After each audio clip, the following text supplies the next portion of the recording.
Assalamualaikum warahmatullahi wabarakatuh, teman-teman. Ini sambil nunggu anak lomba nulis aksara Jawa, saya baca buku ini, Untuk My Money, Bagaimana Menjadi Investor Hebat, tulisan dari Robert Kiyosaki. Ada satu tulisan menarik di sini, teman-teman. Judulnya itu 4 alasan kenapa ada orang yang tidak bisa menjadi investor tangguh. Nah, ini alasan ada 4 ya. Kenapa orang nggak bisa menjadi investor tangguh? Kenapa teman-teman itu nggak bisa menjadi investor tangguh? Tapi kalau teman-teman itu bisa menghadapi 4 ini, mengatasi 4 hal ini, teman-teman berpotensi untuk bisa menjadi seorang investor tangguh. Ya, alasan pertama itu adalah kekuatan kata tidak bisa. Jadi banyak teman-teman saya lah ya, ketika saya berinvestasi, kata sekalipun pada bisnis saya sendiri, mereka mengatakan bahwa berinvestasi itu berisiko, berinvestasi itu nanti akan kehilangan uang dan lain sebagainya, sehingga mereka mengatakan tidak pada kata investasi. Nah, sebenarnya kalau mereka mau belajar sedikit saja, mau memahami, itu mereka akan mendapatkan pelajaran berharga, sehingga di kemudian hari mereka akan tahu bahwa investasi itu sangat menyenangkan dan hasilnya luar biasa ya, banyak sekali dibandingkan dengan aktif income dari gaji yang mereka dapatkan.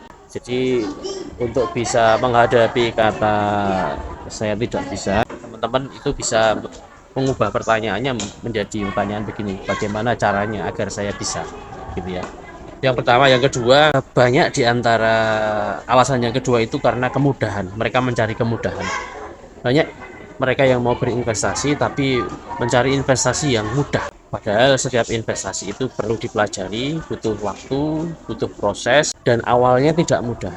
Tapi ketika teman-teman sudah memahami prosesnya, sudah memahami skemanya, maka akan memudahkan di kemudian hari. Jadi untuk awalnya perlu belajar, tapi ketika teman-teman sudah, misalkan sudah 4 tahun berinvestasi, 5 tahun berinvestasi, dan teman-teman sudah mengetahui banget investasi yang teman-teman jalankan, nanti akan cenderung mekanis dan membosankan. Saya merasakan itu. Jadi setiap ada gaji masuk, ada income masuk, langsung saya investasikan. Semekanis itu, seotomatis itu. Tidak perlu berpikir panjang, langsung dilakukan. Sudah menjadi habits. Dulu untuk awal memang perlu waktu, tapi kalau sekarang udah jadi kebiasaan.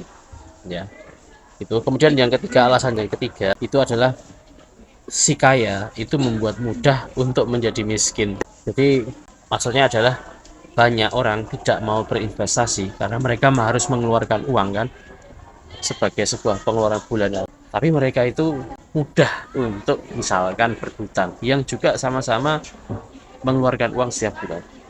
Jadi kalau investasi itu kan untuk masa depan, jadi membayar diri kita di masa yang akan datang, masa depan. Sementara kalau berhutang itu adalah membayar hari ini, itu membayar masa lalu kita. Makanya orang yang kebanyakan hutang itu biasanya di masa yang akan datang itu biasanya akan mengalami kesulitan keuangan. Apalagi kalau hutang ribawi, ya. Kemudian yang keempat itu berinvestasi tanpa jaminan. Jaminan di sini adalah pengetahuan teman-teman, keyakinan teman-teman, didasari pada satu mekanisme tertentu, sehingga teman-teman bisa meyakini bahwa investasi ini akan menghasilkan keuntungan atau cash flow yang sifatnya entah itu harian, bulanan, atau tahunan.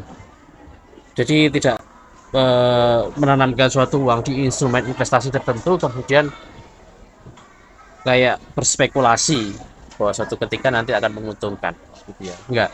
Tapi seorang investor tangguh dia harus mampu untuk menjamin, walaupun jaminan di sini bukan dalam arti jaminan 100% ya, karena yang namanya investasi bisnis itu memang ada potensi untuk rugi, tapi dengan pengalaman yang dia miliki, dengan proses belajar yang dia lalui, dia akan yakin ya, dengan jaminan pengetahuan yang dia miliki, investasi ini akan menguntungkan. Nah, jadi 4 hal ini teman-teman yang biasanya dijadikan alasan seseorang itu tidak mau berinvestasi. Dan ketika teman-teman bisa menghadapi 4 hal ini, maka teman-teman akan menjadi seorang investor yang tangguh. Selamat belajar.